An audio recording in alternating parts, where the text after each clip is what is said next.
चला रही होती है। उसके बाल बहुत लंबे होते हैं जिनके नीचे उसने अपना चंद माह का बच्चा छुपाया होता है जिसका नाम कुबो था। अचानक सामने से बड़ी सी समुद्री लहर आती है और उस औरत को बहा कर ले जाती है। फिर वो औरत समंदर किनारे बेहोश पड़ी नजर आती है। कुछ देर बाद जब वो अपनी आंखें खोलती है तो उसे कुबो की रोने की आवाज आती है। वो बहुत मुश्किल से अपने आप को घसीटते हुए उसके पास जाती है और उसके मुंह से कपड़ा उतारती है और देखती है कि उसकी एक आंख पर पट्टी बंधी हुई है और वहाँ से खून भी निकल रहा होता है। वो बहुत शदीद दुख में रोने लगती है और कुबो को गले से लगा लेती है। सीन बदलता है तो कुबो किसी पहाड़ की गुफा में एक चादर पर लेटा होता है। उसके पास एक बंदर की शक्ल का खिलौना पड़ा होता है जिसे कुबो हमेशा अपने साथ रखता है और इर्द गिर्द रंग बिरंगे पेजेस बिखरे पड़े होते हैं। फिर वो खाना बनाकर अपनी माँ को खिलाने लगता है जो साथ साथ उसको एक कहानी सुनाती है। कुबो की मॉम को भूलने की बीमारी थी जिसकी वजह से वो हर दफा कुबो को एक ही कहानी सुनाती थी क्योंकि उसको भूल जाता था कि उसने ये पहले भी सुनाई है, मगर कुबो हर दफा उसी दिलचस्पी के साथ सुनता था।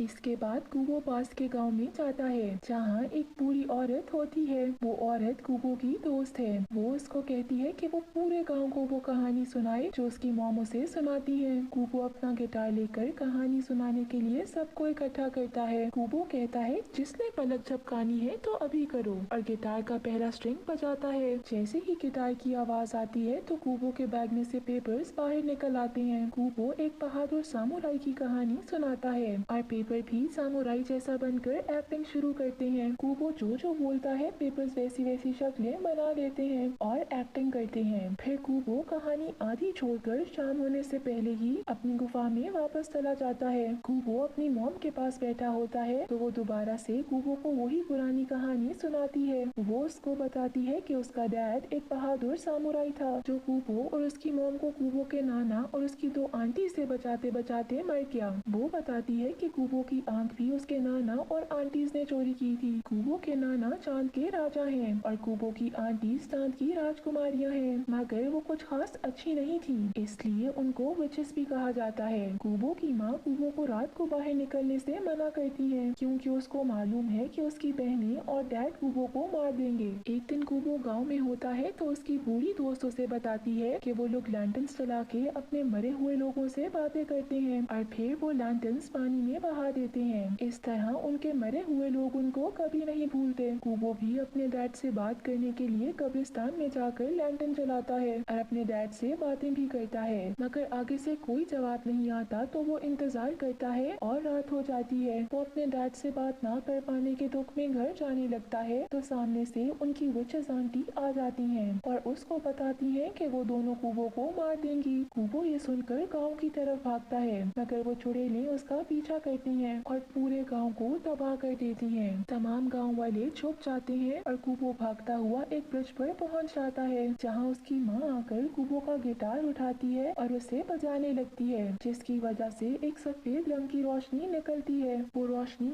इतनी तेज थी कि चुड़ैलें कहीं दूर जाकर गिर जाती हैं। सीन बदलता है तो कुबो एक बर्फानी जगह पर बेहोश होता है। फिर एक सफेद बंदरिया कुबो को उठाती है और बताती है कि वो कुबो का वही खिलौना है जिसे वो हमेशा अपने पास रखता है। वो उसको बताती है कि उसकी मॉम ने मरने से पहले अपना आखिरी जादू इस्तेमाल करके बंदरिया को जिंदा कर दिया था ताकि वो कुबो की रखवाली कर सके। बंदरिया कुबो को बताती है कि अगर उसने अपने ग्रैंडफादर और आंटीज का मुकाबला करना है तो उसको 3 चीजों की जरूरत होगी, एक समुराई की तलवार, उसका लिबास और उसका हेलमेट। कुबो उसकी बात मानकर सामुराई की 3 चीजें ढूंढने की तलाश में पड़ता है। सीन बदलता है तो दोनों आराम करने के लिए एक गुफा में पनाह लेते हैं। जब सुबह उनकी आंख खुलती है तो कुबो का एक कागज सामुराई बनकर जिंदा हुआ होता है। सामुराई उसको बताता है कि वो जानता है कि वो 3 चीजें उनको कहाँ मिलेंगी और उस जगह के बारे में कुबो को बताता है। फिर वो सफर करते करते एक गुफा में जाते हैं जहाँ उनकी मुलाकात एक बड़े बीटल से होती है जो बताता है कि वो एक सामुराई था, मगर इसके अलावा उसे कुछ याद नहीं होता क्योंकि उसकी याददाश्त चली गई थी। उसे बस ये याद है कि वो हांजो नामी एक शख्स के लिए काम करता था। कुबो बताता है कि उसके डैड का नाम हांजो था। फिर वो उस बीटल को अपने कपड़ों पर बने हुए बीटल का निशान दिखाता है तो सामुराई ये देखकर बहुत खुश होता है और उसे यकीन हो जाता है कि यही हांजो का बेटा है। फिर वो तीन चलते चलते एक जिन की गुफा में जाते हैं। वहाँ उनको एक तलवार नजर आती है मगर वो नकली होती है, क्योंकि जैसे ही वो उसको उठाते हैं तो वो टूट जाती है। वहाँ एक बड़ा सा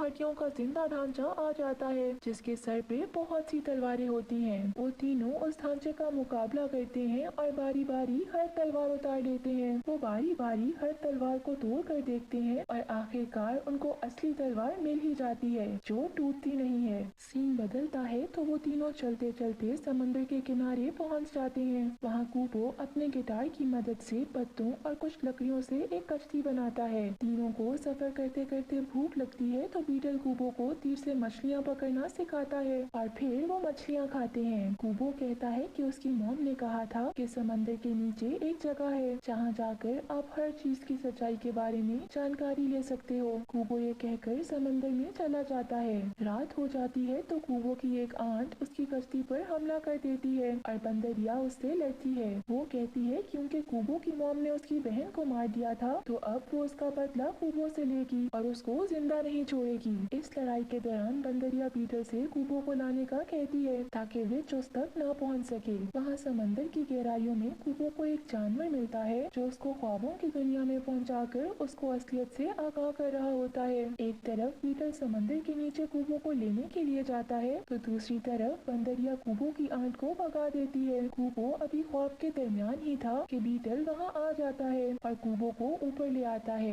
कूबो जब अपनी आंखें खोलता है तो बताता है कि वो जान गया है कि वो बंदरिया ही उसकी मॉम है, जिस पर वो बताती है कि हाँ, मैंने अपनी रूह तुम्हारे खिलौने में डाल दी है ताकि तुम्हारी मदद कर सकूं तुम्हारे ग्रैंडफादर से लड़ने में। अगले सीन में वो तीनों एक गुफा में आराम कर रहे होते हैं। वहाँ कूबो अपनी मॉम से कहता है कि वो अपनी और हांसो की मुलाकात के बारे में बताएं। वो कूबो से कहती है कि तुम अपना गिटार और पेपर्स निकालो तो वो कहानी बताएंगी। वो सुनाती है कि वो और उसकी दो बहनें अपने डैड यानी कि मून किंग के कहने पर इंसानों से लड़ते थे क्योंकि उसके डैड ने कहा था कि ये लोग उन्हें मार देंगे। एक दिन वो मुकाबला करने के लिए नीचे आई तो उसका सामना एक सामुराई से हुआ। वो दोनों लड़ रहे थे कि एकदम से दोनों एक दूसरे के करीब आते हैं और एक दूसरे की आंखों में आंखें डालते हैं। तभी हांसो ने सिर्फ 4 लफ्ज बोले और कूबो की मॉम को उससे प्यार हो गया। कूबो और बीटल वो 4 लफ्ज पूछते हैं तो वो कहती है कि तुम मेरी खोज हो। कूबो की मॉम कहती है कि बस यही 4 लफ्ज थे जिन्होंने सब कुछ बदल दिया।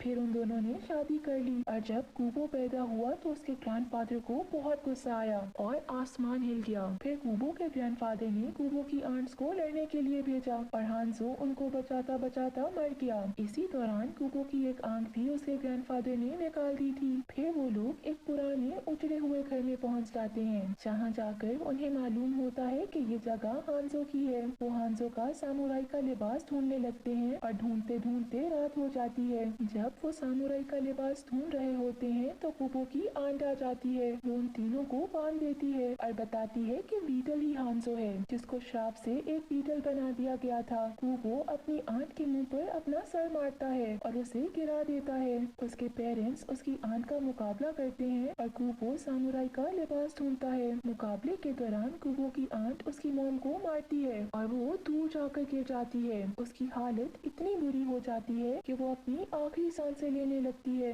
ये देखकर हांसो को बहुत गुस्सा आता है और वो कूबो की आंट से लड़ता है और उसको मारकर बेहोश कर देता है, मगर इसी दौरान उसे लगी हुई चोटों की वजह से वो खुद भी मर जाता है। कूबो जैसे ही वापस आता है तो ये मंजर देखकर उसके पैरों तले जमीन निकल जाती है। वो अपनी मॉम को देखता है जो आखिरी सांसें ले रही थी और उसके पास जाता है। वो उसे गिटार बजाने के लिए कहती है। कूबो अपना गिटार बजाता है तो हर तरफ तबाही हो जाती है और सब मर जाते हैं। फिर कूबो सामुराई का लिबास ढूंढकर पहन लेता है। गिटार के स्ट्रिंग्स टूट जाते हैं तो कूबो अपनी माँ का एक बाल और एक आर्म स्ट्रिंग गिटार पर बांध लेता है। फिर वो गिटार बजाकर जादू से अपने विंग्स बना लेता है और उड़ जाता है। सीन बदलता है तो कूबो गाँव की तरफ उड़ कर जाता है और तमाम गाँव वालों से कहता है कि यहाँ से चले जाओ क्योंकि चांद का बादशाह आ रहा है। तमाम गाँव वाले डर के छुप जाते हैं। कूबो जादुई सामुराई लिबास की आखिरी चीज उसका हेलमेट ढूंढता है। ढूंढते हुए वो एक मंदिर में जाता है और वहाँ वो लोहे का जादुई हेलमेट पड़ा होता है। कूबो वो लोहे का हेलमेट उठाकर पहन लेता है और उसमें से रोशनी निकलती है और वो आसमान में उड़ने लग जाता है और सामुराई का लिबास उसके साइज के मुताबिक होकर कूबो को पूरा आ जाता है। कूबो अपने ग्रैंडपा का इंतजार कर रहा होता है और फिर वो वहाँ आता है। वो कुबो से बात करता है और उसे लालच देता है कि कुबो उसके साथ शामिल हो जाए और चांद पर चले। चांद पर चलकर वो पूरी दुनिया पर हुकूमत करे और इन जमीन के लोगों को भुला दे। ये सिर्फ उसे दुख देंगे और मार देंगे, और जब मार देंगे तो कुबो को भूल जाएंगे। मगर कुबो इनकार कर देता है और कहता है कि तुमने मेरे पेरेंट्स को मारा है, मैं तुम्हें कभी माफ नहीं करूँगा और ना ही जिंदा छोड़ूंगा। मैं तुम्हें मार दूंगा और अपना बदला पूरा करूँगा। कुबो का ग्रैंडपा कहता है कि अगर यही तुम्हारी ख्वाहिश है तो आओ फिर। ये कहकर कुबो का ग्रैंडपा एक ड्रैगन बन जाता है। फिर कुबो भागता है और ड्रैगन उसका पीछा करता है। कुबो अपनी सामुराई तलवार से ड्रैगन पे हमला करके उसे जख्मी कर देता है। फिर कुबो भागता भागता कब्रिस्तान में लैंटर्न्स के पास जाता है और अपने ग्रैंडपा से कहता है कि इंसान हमें हमेशा याद रखते हैं, चाहे हम मर भी जाएं हमें कोई नहीं भूलता और ना ही हम किसी को मरने के बाद भूलते हैं। कुबो ये कहकर अपना गिटार बजाता है तो पीछे पड़े लैंटर्न्स में से रोशनी निकलती है और उसके ग्रैंडपा उस रोशनी की वजह से दूर जा गिरता है और बेहोश हो जाता है। अब वो अपने ड्रैगन वाले रूप से निकलकर इंसान बन चुका था। कुछ देर बाद कुबो के ग्रैंडपा अपनी आंखें खोलते हैं और उन्हें सब कुछ भूल चुका होता है। वो अपनी याददाश्त खो बैठे थे। फिर तमाम गांव वाले इकट्ठे होकर उसे बताते हैं कि वो एक अच्छा इंसान था, वो लोगों की मदद करता था। एक बूढ़ी औरत कहती है कि वो गरीबों को खाना देता था। एक बच्ची कहती है कि वो उसे पैसे देता था। एक आदमी कहता है कि वो कमजोर लोगों की मदद करता था। इस सब के बाद कुबो अपने मरे हुए पेरेंट्स से लैंटर्न जलाकर बात करता है और फिर उस लैंटर्न को नदी में बहा देता है और इस तरह मूवी खत्म हो जाती है। Thank you for watching.